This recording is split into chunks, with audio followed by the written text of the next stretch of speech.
Today's show is sponsored by the multiorgasmicmama.com. If lack of confidence, low libido, or guilt and shame around your sexuality are the cause of your bedroom woes, the hot wild sex you never have anymore, or the transition into motherhood that sucked your libido dry, let me help you get your mojo and magnetic feminine spark back.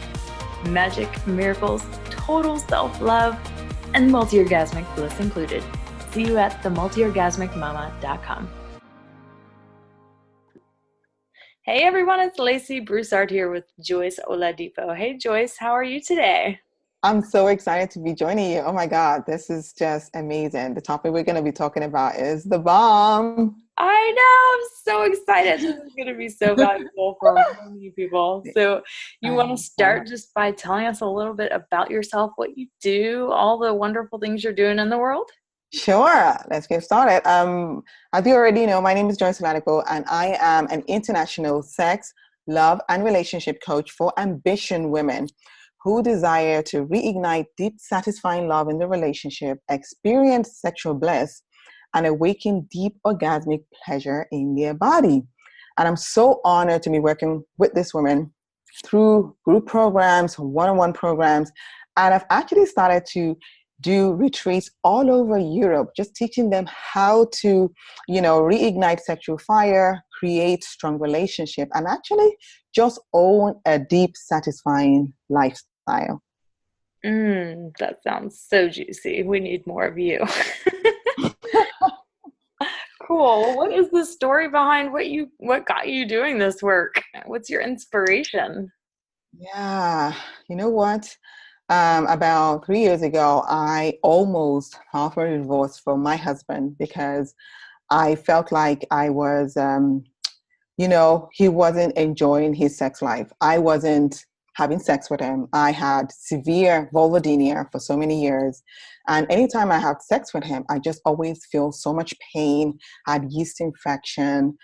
I just never enjoyed it. Even though I had two beautiful kids in my marriage, I just felt like sex was shit. So for us, I would say that maybe we have sex 3 or 4 times a year. And I just felt so bad about it. So I told him, one day I just told him and I said, you know what? I want to set you free. I want you to do what you want because I know that you always feel horny every night and I don't want to have sex with you. So I just felt like maybe you should start going out there and looking for the love of your life. Thank God, my husband told me that he felt like I deserve to have sexual pleasure in my body as well. So he said, don't you feel like you want to talk to someone about this? Maybe a coach, a therapist. And a light bulb just lit up in my head. And I said, maybe I should give this a try. And I just started to, I went on Google or YouTube or something. And I typed in how to have orgasm. And this lady's video popped out. She had so many videos on, having great sex, intimacy, building your relationship. I literally binged watch the videos for a couple of weeks. And I started to engage with, sexual experiences with my intercourse, basically, with my husband. And things started to work out for us. So what got me going in this journey is the lady that I was watching on video, I decided to hire her for a year. And while I was in the program with her and the other ladies that were in the program, I started to work on my own sexuality, giving myself, of course, we did a lot of self-pleasuring. I did a lot of dehammering, and I had to empower myself as well as a sexual being. And over time, I just started to build more confidence in the bedroom. And what I loved about the transformational process was it also allowed me to build my own confidence as a woman, as a mom, as a lover as well. And I love the program so much that I decided to make it my own mission to help a lot of women because there's so many women. I mean, I would say thousands of women that don't know how to get their needs met. They're suffering in their relationship. They just feel that they have to stay in it and they don't really know what they truly desire. So I made it my own mission to be a support for other women as well, because I felt like my sexual experience is what empowered me to be a better person, a leader, a mom, a friend, and just be a better person myself. So based on that, that's basically why I went on this journey to be a sexuality coach myself. Wow, that is amazing, Joyce. I loved hearing that, the journey and the progression of the transformation and how it completely transformed your relationship. And I also love that your husband was like, wait, No, you deserve pleasure too. Why don't you work on this? Yeah. You see somebody. Wow, what a man. What a man, right? And I think that was that was the best thing that ever happened to me, because there's some people, they just divorce. Not that I'm saying divorce is either bad or good, but he was the one that actually, brought it to my awareness that you deserve pleasure too. No matter where it is, you deserve pleasure too. He felt like it was my birthright. And for me, because I had vulvodynia for so many years and I was teased when I was young, and I feel that my vulvodynia stemmed from religious conditioning as well. That sex was bad, you're going to burn in hell. From there, my yoni just feared sex, because I don't want to burn in hell. Even though I was married, it was just so programmed in my brain and subconsciousness that when I want to have penetration, it just like close up, it clamps up, and it just wouldn't open up for anything at all. So, so he felt like he knew that it was an issue, but he just didn't know what it was. And he felt like I deserve pleasure as well. And he also wanted to experience that with me. He felt that he deserves to also experience pleasure with me as well, because we've been together for so long. Why can't he also enjoy pleasure with me?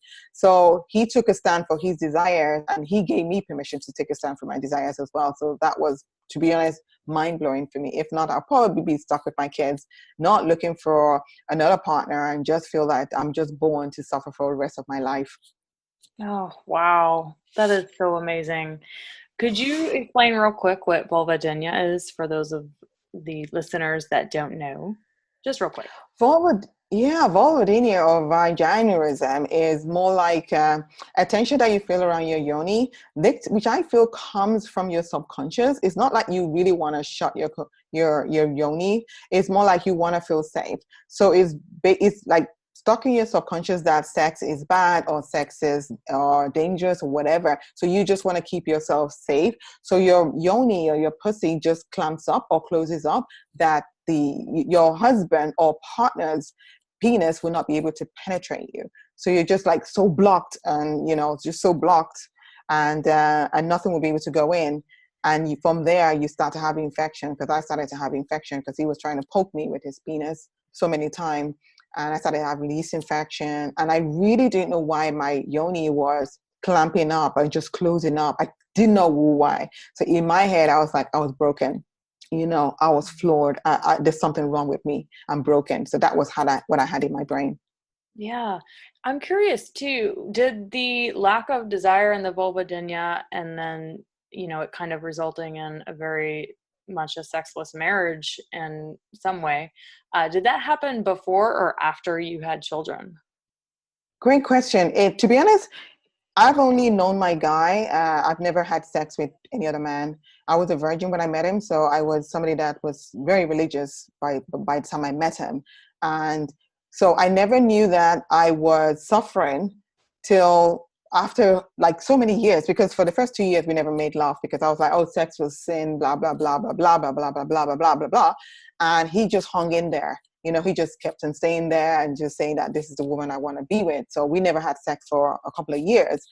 And when we started to have sex, it was just always painful. So I'm not going to say that sometimes it wouldn't penetrate. There would be penetration, but I would have severe pain in my belly, or I would be sick for days, or I would have yeast infection, as I said, when I do have a penetration. So it started from the very earliest time that I started having sex. And to be honest, I would say that I started having sex maybe when I was 25 or 26 or something. So that's all I've known. I've never known anything different that was exciting or fun. That's all I've known. I've just known sex to be painful. Wow. Okay. Well, of course, until you started watching those videos and doing all the transformation. Exactly, right? When I started to give myself permission to watch the videos, which was disgusting at the time, but I had to open myself up to it, to explore it and start working on it. And over time, I started to believe that the universe wants me to have pleasure. I read or know that I have 7,000 nerve endings in my clitoris or in my vagina there. So why do I have all that if God didn't want me to have pleasure? So I had to reprogram my brain that pleasure was amazing, that I'm meant to have it. I'm not only supposed to just have babies, like 2 babies, and that's it. Pleasure is supposed to be my birthright. And when I started to work on my mindset around it, I started to surrender to pleasure gently, gently, gently, gently. I have my moments, and then it started to be more fun, over time. Yeah, wow, so cool. And you've even went on to do more trainings with Jaya, I think you had mentioned, and Yes, erotic. yes, I did. Yeah, I can you tell did. us? I went on to Exactly. I went on to learn with Jaya because the first course I did was with Layla Martin. We both were on that course, which was amazing. And there was something missing because I felt like I didn't have sex skills. I want to be really erotic in bedroom. I just felt like, okay, I was having missionary sex, but nothing was exciting. So I read a book from Jaya, and I can't remember what it was, but it was something linked to kinky sex. And I really loved the psychology behind kinky sex. And I decided to work with her and started to learn about sexual skills that makes romance exciting, that makes sex life exciting. And I got certified in our work as well. And those are the things that I brought into my relationship that makes my sex life really exciting. And that's what I'm going to be sharing with you today as well. Yeah, and I think that book is Cuffed, Tied, and Satisfied by Exactly. That's the book. Yes. Love it, love I it. love that book. Mm-hmm. I love that book, and it made kinky really amazing for me because I just started to explore kinky myself. With her work, I realized that I am sensual kinky, and at the time, before that, I just thought sex was just sex. But then I realized that what actually makes a life really exciting is when we explore the different type of archetypes or erotic blueprints in sexuality. That's what makes sex exciting. If not, you're just doing the boring old thing that you already know. Mm-hmm. Yeah, I love the archetype play and all of that as Mhm. well. I haven't done Mhm. that course, but that's definitely on the list. Beautiful. Yeah. Yeah, go for it. Well, let's talk about sexless relationships and marriages. What do you Yeah. tell me about this? And I also want to know, like, what is, in your opinion, the biggest reason that this happens to couples who really love each other, who have a family together, Mm. and they have a great relationship. Everything seems perfect on the outside, but in the inside, they are miserable and they're not connecting and they're not having sex. You know what? I would say there are two things that really kills passion in relationship or creates a sexless relationship. The first one is lack of passion. And the second one is the lack of sexual skills for sexual satisfaction. So the first one is, for me, I believe that passion means intimate connection and sexual tension, because that's what I believe that create radiant sexual aliveness. And when two couples, when we start dating, it's always exciting. You want to have sex every day. There's novelty, there's fun, there's vibrancy, and everybody's making an effort to make things really exciting. But over time, we start to lose the passion. And we lose the passion because of the arguments, the bills, the kids, I don't know, lots of things makes us lose the passion. So the woman starts to feel ugly, or she starts to feel unappreciated. I've been there, so I'm telling you my story here. So you start to feel unappreciated. You start to feel, you start to lose your body confidence. You start to feel ugly. And as a man, they start to feel undervalued, and they start to feel that they're criticized all the time, and they start to feel that they're not man enough. And the passion starts to die in a relationship. And it's normal because there's ups and downs in relationship. A lot of people don't know how to communicate in a way where we respect each other, or in a way that the other guy or the guy doesn't feel emasculated, or the woman doesn't feel used. We don't know how to communicate in that way. We were never taught at school. Our parents were never a good example of communication. And we start to lose the passion. So that's the first thing that stops sex, or that makes sex goes cold and limp and, lifeless. And the second one, which I feel is really, really important, is learning sexual skills that create sexual satisfaction. I believe that about 65 to 68 women are not getting their needs met. They're just having sex for the sake of it, but they don't really know how to act for what they want. There's no sex education out there. We were just told to make babies and just, I don't know, watch porn and just be of service to guys. And guys just feel that they can just climb on us and just hump us away.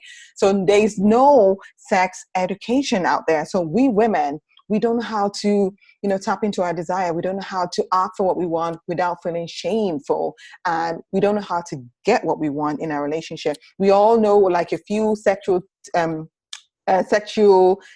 techniques here and there that we've played. We've learned it in Cosmopolitan, Glamour Magazine, erotism, blah, blah, blah, or porn. And we practice these skills. But I feel that this skill is not what makes the relationship last. We need to start learning about, deeper techniques that allow us to explode erotically. And the only way to do that, and I feel that that's what's missing in relationship, and the only way to do that is basically learning about the erotic blueprints that we are all wired to experience. We're all different people, and we're all wired differently erotically. But the more we learn about the erotic blueprint, we start to know who we are, and we start to learn about the communication style, the shadow side of the erotic blueprint, and we start to communicate, be able to express our needs, and our partner will be able to satisfy our needs as well. And there are 5 different erotic blueprints. There's, I think there's energetic, there's sensual, there's sexual, there's kinky, and there's shapeshifter. And there are different types of ways to turn them on, and there are different types of ways to play as well. So we can play in our own erotic blueprint, or we can expand into our partner's erotic blueprint as well. And that was what I feel that, and that's what I feel that brings excitement into a relationship. But most of us, we don't know. We're just playing the way we've learned from school, from our colleagues, from our girlfriends, from porn movies, or whatever it is. Sex in the City, whatever it is, that's where we learned our skill from. And this, for me, is not solid enough to keep romance and aliveness forever. Yeah. Oh my God. Thank you so much for sharing the different erotic blueprints. As you were saying them, I'm like, I bet I'm energetic and kinky. Yes, exactly. Okay. Is there that combination? Huh? I wonder. Yes, there's that combination as well. Yeah. You first start with the first 2, and then you can expand into the other blueprint, because that's what makes sex very exciting. I'm not sexual, I'm sensual. And I really love my husband to turn me on with the sensual, but then I can play in the sexual sometimes as well. And sometimes I can go into the kinky real hard as well, because I know the language of all those languages. But first, what really turns me on, my entry point is always sensual. So you can play in any of the blueprint. I mean, it's just that when you're first starting out, you have your own erotic wiring. But to make things super, super exciting, you want to explore the other blueprints as well. Oh, yeah. Oh, that makes so much sense. Yes, because then nothing will ever get boring. Exactly, right? And then nothing ever gets boring. That's secret. Totally. Awesome.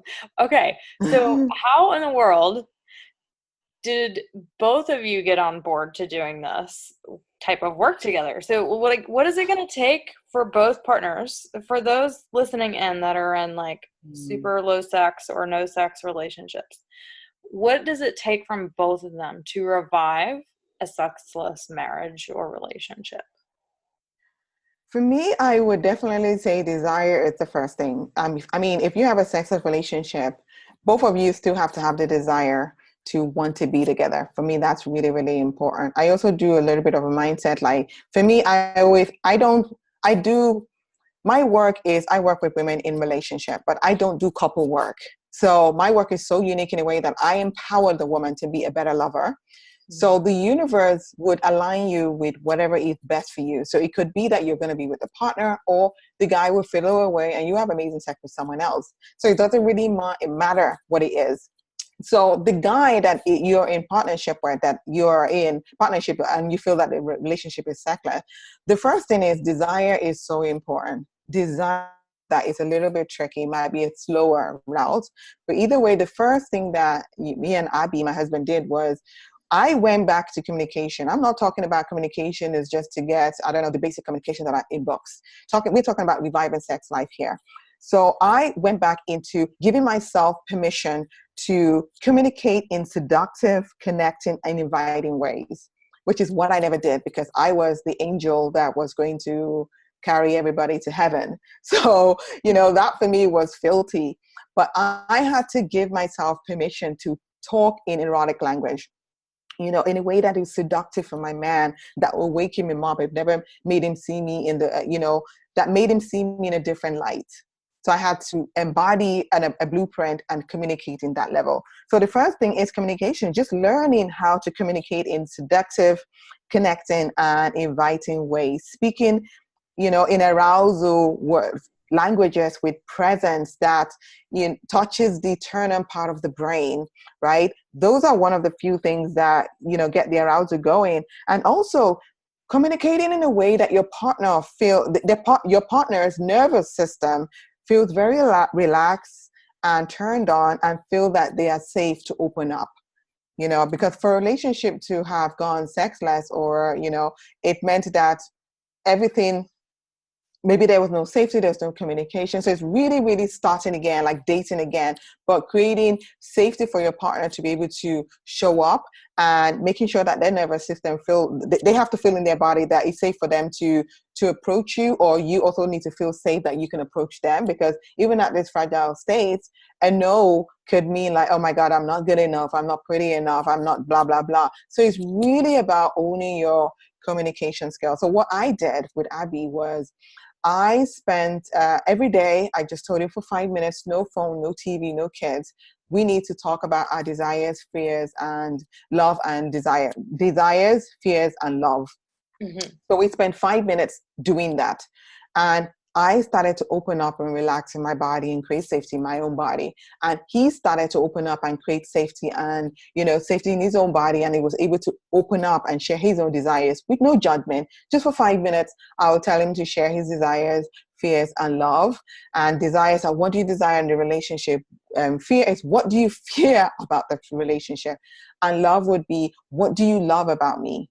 Literally. So you just face each other, just say 5 minutes, and just say that. They should tell you their love, fear, and desire, and you just say, I hear you, thank you.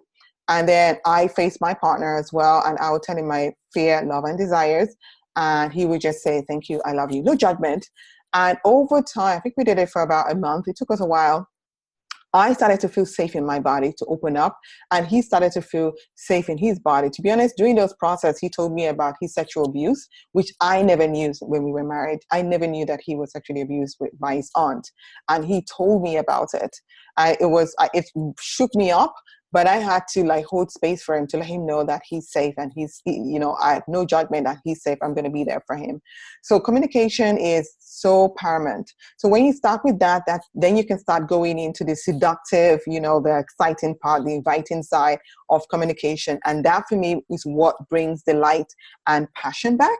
The second one would be attraction, which I would definitely put on the woman here, because we need to love our body fully. We need to embody, be an embodiment of self-love. If you don't love your body, you are not going to have great sex. I was there. I remember I hated sex. I hated making love with the light on. I hated my boobies moving up and down. I was like, what is wrong with this thing? Used to be perfect, not bouncing up and down. I hated my belly. I hated my bum. I hated every damn thing. And if I was having sex and I was feeling pain, I hated the way I look. So I hated to have the light on. So sex for me was always in my head. I wasn't feeling the sensation. And that's also why I wasn't able to surrender and feel pleasure. And I kept on feeling pain. So self-love and body love is so, so important. It's the foundation of absolute sex life, a great sex life, definitely. And I would say that attraction also comes from, creating or experiencing adventure dates with your partner. Start doing adventure dates. And adventure dates always comprises mystery, obstacles, and naughtiness. And that's what we always had when we first dated a partner. There's mystery, there's this obstacle, maybe you can't go, or whatever, you're at work, you have to sneak out of work, whatever it might be. And then you're being naughty, touching each other a little bit, kissing in the restaurant, blah, blah, blah. Those things bring aliveness. And most of us, we go to restaurants now, we're on our phone. I mean, we're going on a date and we're on our phone. We're just bored to death that we are with this man. And we need to start bringing back the mystery, start doing exciting dates that you've never done before. Maybe go out there and just have a picnic at night where you're just watching the star, not movie. I mean, there's lots of exciting things you can do together, that would bring back the spice up. And then, and because I feel that these kind of dates is what brings a lot of the sexual tension and sexual chemistry back to life. That's another thing. And another part that I would say that couples that want to reignite passion in their relationship is exploring their sexual edge together. Stop doing the missionary sex stuff. Just buy a key and close the door. The kids are not going to come in. Just tell them that, man, you can come in the next half an hour. This is our time. And we need to start exploring sex. We need to start exploring our sexual edge, start getting into the kinky, start going into the sensational sex, the wild sex, and, sensual sex. Start exploring that, because that is what makes sex exciting. Of course, you want to create a safe container for each other, which I feel will come from the communication that you've been practicing in the beginning. You can start expressing your fears around that time and they can listen to you, right? So we need to start exploring our sexual edge. And as a woman, right, I want us all to start making a regular practice to do jade egg practices, which you were amazing at doing. And another thing that I'll add on is having this orgasmic reclamation practice, redefining what orgasm is for you. Because I felt like everybody have to have this tingling feeling or whatever it might be, the orgasm might be. I had to redefine what it meant to have an orgasm in my body. If not, I would never feel orgasmic. I just felt like, oh, it's supposed to be like this. It's supposed to be like this. It's supposed to feel like this. And I was getting lost in the whole theory. So I had to practice. I had to spend quality time like every day for, 5 days a week for a while, for about a year last year, learning about what orgasm is for my own body. So I practiced some orgasmic reclamation. I just had to redefine what pleasure is in my own body. And then I also did some erotic practices to start embodying, all the erotic blueprints as well, owning into that. And I started to do some practices in that. And, I started to own it, because for you to really enjoy sex that is amazing, we have to be an erotic artist. It's so important. We all both have to be an erotic artist. And that's basically why I love this work so much. I love teaching sex skills. I love teaching erotic secrets that helps my clients experience erotic possibilities. That's basically why I love this work so much. So as I said, the first one is communication. Amazing. The first thing is communication. And not only basic communication, learning how to talk in seductive and connecting and inviting way, the attraction aspects, bringing back the mystery, the obstacle, the naughtiness. And then the third one is really exploring our sexual edge with a partner or without a partner. It's important that we embody that. What an amazing journey you've been on. Oh my God. I think everyone that's listening is probably like, damn, you went from like having a sexless marriage, and the few times you did have sex, it was like super painful and it hurt, to like being this fucking erotic genius, orgasmic goddess. That's like total transformation, Joyce. Holy fuck. It's been a journey. It's been a journey. So I'm so honored. I think I'm just born to do this work. Fuck yeah, you are. That's why you're doing it. That's why we know each other, right? Because we're both right. Totally. Okay, so what was your journey like through this? Like wait, okay, let me backtrack for just a second. How long have you been on this journey? Because I want people to know, like, how long it took you to go from being in a completely painful / no sex marriage to where you are today. Great question there. And I would answer this for you, because everybody's journey is different. But for me, I only started maybe about 3 years ago. I've been on this journey. It's not a little bit more, not that long, to be honest. But I feel that I've also maybe what I'll be talking about later in the future, or later we'll see. But I feel that what made the change is you really have to believe that the universe has got your back, because desires are desires. They're meant to be. They're meant to be experienced. And a lot of us, we get lost in the story of our abuse, which I do honor and respect, or of this and that, whatever it might be, or a divorce, or our childhood or our God or whatever it might be. But desire is meant to be experienced. And I had to rewire my brain and know that if I have this desire, it's meant to happen. It's meant to be experienced. So I made my desire a priority, and that's what created a shift. Because I could make my pain and my sorrow, a priority, and then I would just always be lost in the, I'll be rolling around on the pain. But I made my desire a priority, and I decided to own that. And I felt like that was what got me, why my own journey was so quick, is because I just made it a priority to follow my desire. I was like, no, this is what I'm feeling in my body right now. This is what I want. So I am not going to choose my pain. I am going to choose pleasure. So I made it every day. I just always chose pleasure. I said, no, this is what this is what the universe wants me to have. My God, my inner being, my original essence wants me to feel pleasure. So I kept on pushing through it and taking a stand for my pleasure and owning it and reaching out to pleasure all the time. And the more I did that, the more it became my truth. Literally, the more I did that, the more I was able to, it became my truth. So now I'm just natural it. It's just who I am right now. And it's mainly because I keep on reaching out for pleasure and my desires. That just gave me goosebumps. Claim your desires, ladies. Yeah. Oh my God, so much power in that. Yeah, and you're fucking born for that, I love how you pointed that out. That's perfect. Thank you. So oddly enough, when I talk to my ladies, a lot of them express a fear around what their partner will think when they work on their own sexuality. Because like you, I too, most of 99% of the time work with just women who are in a partnership. A lot of them are in a partnership, and they, ultimately want the sex within the partnership to be better, but I work with them and empower them personally first before we even talk about. Okay. So what how do we work around this fear of the woman feeling like, oh my God, what is he going to think? It's odd, but I hear it all the time. So I'm just wondering about what you've heard and how this has panned out in your practice as well. Great question there.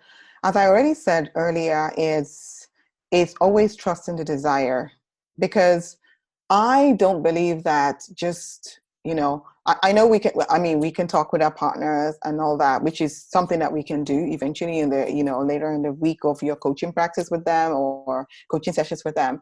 But for me Joyce Oladipo, I take a stand for my desire. At this, at the first session with my partner, I'm like, don't worry about him yet for the next few weeks. You take a stand for your desire, because as I said, I believe in the universe. I believe that when you take a stand for your desire, the universe would line it up for you. Everybody would benefit. You can't worry about a partner because that's codependency. And you can't also feel that he's going to join you on board or not. You don't know. He has his own journey as well as you have your own journey. We're both married, we are.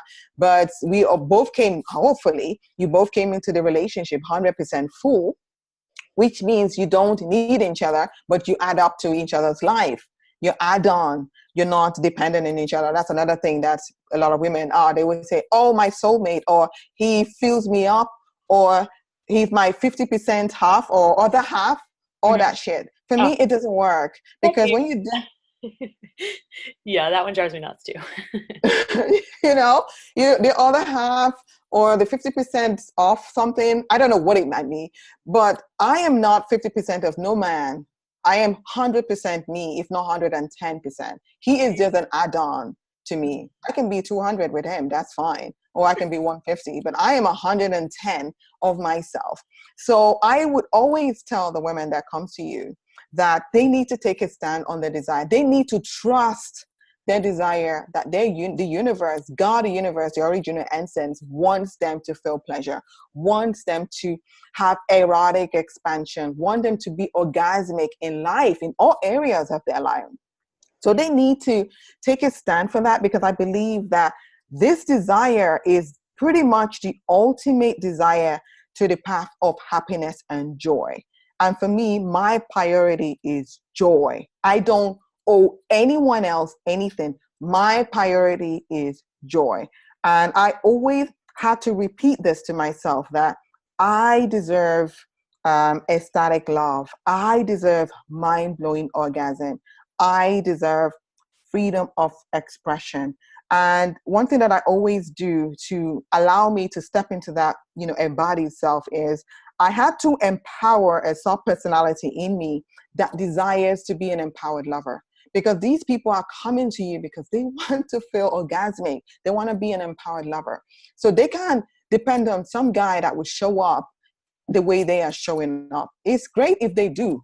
To be honest, I was just lucky to find him. I mean, my husband to show up. We have moments, that I have to really close the door and own my pleasure by myself without no guy, with jade, with a crystal dildo, or just breast massages, just to feel embodied. So I had to work on an empowered personality that allows me to stay in my desire every day.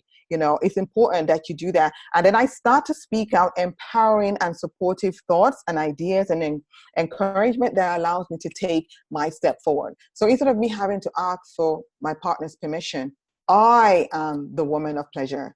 I am the one that is commanding my orgasm. I am the one that is going after my joy. I don't depend on someone else. So it's important that the women claim their desires, own their desires, and know that this is the only way that they would feel happy in their own life. And apart from that, the people that they're supposed to inspire, their kids, the people at their workplace, even their partner, the only way they can do it is taking ownership of their desire. Mm-hmm. Then is it safe to say that you going off and working on your own sexual empowerment saved your marriage? Exactly. That's exactly what saved my marriage. It was me going on my own journey and exploring my own body, learning about my own erotic blueprint, and just owning it, getting over my shame that I need somebody to fuck me for things to be exciting. I had to explore my body, self-love, self-pleasuring, jade egg, reclaiming my orgasmic, explanation and reclamation. I had to own that. And the more I did that, the universe met me halfway, which was Abby met me halfway. He met me there because we were meant to be together. So he aligned with it. And that's why I say that your partner would align to that. You don't even have to pester them. And that's another skill, obviously, is better communication and not seeing the bad in your person. That's another thing when we're talking about reviving sex life. But when you're in alignment, you always have empathy for your partner as well. So you're not going to be seeing the awful side of them. You're always going to see the side of them that reflects in you. Because when you always see the negative side of your partner, which I've noticed in my relationship, to be honest, anytime I complain about my partner, I realize there's a little child of me that I haven't accepted, a little part of me that I haven't accepted. So the more I started to embrace my partner, the more he rose up to what he's supposed to be in my life as well, because he's a reflection of what I desire in my life. So it's also universal law as well. So just work on your own pleasure, owning your own pleasure, and the universe will match up your love. Wherever that might be, he would match it up for you. Partner or no partner, he would match it up for you. So that's what it is, because relationship is amazing. I feel that, but I don't necessarily also feel that we should just say that better for worse. That statement is just, we should leave it out. We should just leave it to God to decide, because we're all here to expand erotically and expand the universe. So whatever that might mean, we should leave that definition of better for worse in the universe to decide. So, and I always leave that. And I feel that when you're meant to be with somebody, he would always rise up to who you are meant to be, because you are both there to make an impact in the universe. So he would rise up. So we should all not be concerned about our partners, that we want them to meet up to our desires. We should just own our desires, and the universe will sort it out. So much yes to this. Well, is there one thing that you could say to any couples listening in that are in an unsatisfying low or no sex relationship? Can I just say 1,000 or 1,000,000 things? Yes, go for it. No, I'll just go for one. So the one thing that I would say that couples could do to, in their unsatisfying relationship would be to learn and understand each other's erotic blueprint. That's so important. You both need to know your erotic blueprint, learn how to communicate in the language, learn about the shadow side, and learn about getting each other's needs met, and also how you can actually get your own needs met without your partner. That's one thing. And then another thing that I would say is you both need to start exploring the other person's erotic blueprint with love, compassion, and understanding. Because if somebody is kinky and you are sensual, sometimes we might find it difficult to go kinky with them because we have judgment, we have all this shame, blah, blah, blah. So we need to start gently exploring the other erotic blueprint in a way that makes us feel comfortable, and in a way that the other person that is, that you are in partnership with feels that you love them, you're honoring their boundaries, they're being heard, and they're also being understood as well. Yes, thank you so much. That was an awesome suggestion to tell them. I love that so much. Awesome. Okay, and last question for you. What's your number one tip or trick for becoming a multi-orgasmic mama? One thing that I would say is the number one trick, or not even trick or tip, the one thing that allows you to expand into a multi-orgasmic mama, because we are all orgasmic, is we need to redefine what it means to be a multi-orgasmic mama. We have to do that, especially we moms, because orgasm has seasons. Even our sexual cycle, they are seasonal, So we need to embody different phases of our life. There's winter orgasm, there's summer orgasm, there's autumn orgasm, and there's another one, spring orgasm. There's different phases of orgasm that we have. So it shouldn't always be like, oh my God, I have this full-blown orgasm. No, it can be any damn thing that we want it to be. And a lot of us always feel that this is the way it's supposed to be. And because we're not feeling that way, we now disconnect in our body, that our body is broken. We've had 1 kid, 2 kids, 3 kids, 4 kids.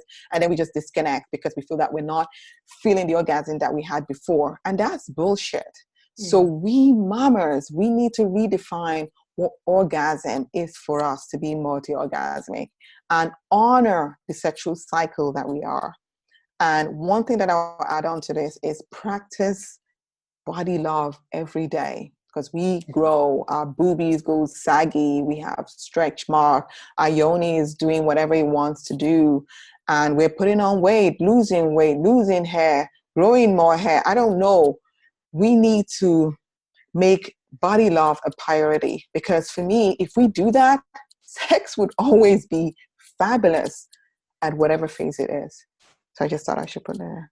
Oh, I love that. All right. Well, thank you so much for coming on today, Joyce. It was so amazing to hear your story and your journey, and such valuable information you shared. Oh my God. I can't even imagine how this is going to change some lives.